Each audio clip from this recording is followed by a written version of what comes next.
एक छोटे से गांव में एक किसान रहता था जिसका नाम रामू था। रामू बहुत मेहनती था और वो अपने खेतों में दिन रात काम करता था। एक दिन रामू को एक अजीब सी बात हुई। जब वह अपने खेतों में काम कर रहा था तो उसने देखा कि उसके खेतों में एक अनजान आदमी खड़ा है।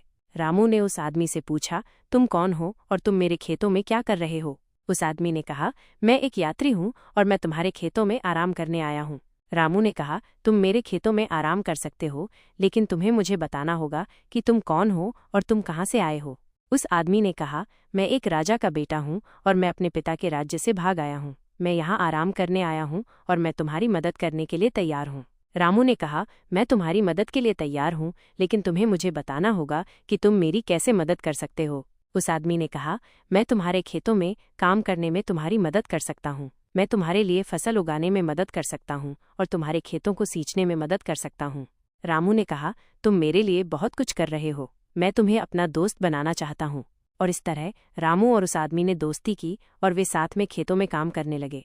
रामू के खेतों में फसलें अच्छी तरह से उगने लगीं और रामू को बहुत फायदा हुआ।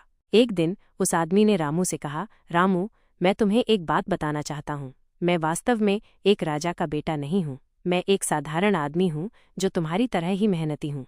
रामू ने कहा, तुमने मुझे धोखा दिया है, लेकिन मैं तुम्हें माफ कर दूंगा क्योंकि तुमने मेरी मदद की है। और इस तरह रामू और उस आदमी ने फिर से दोस्ती की और वे साथ में खेतों में काम करने लगे।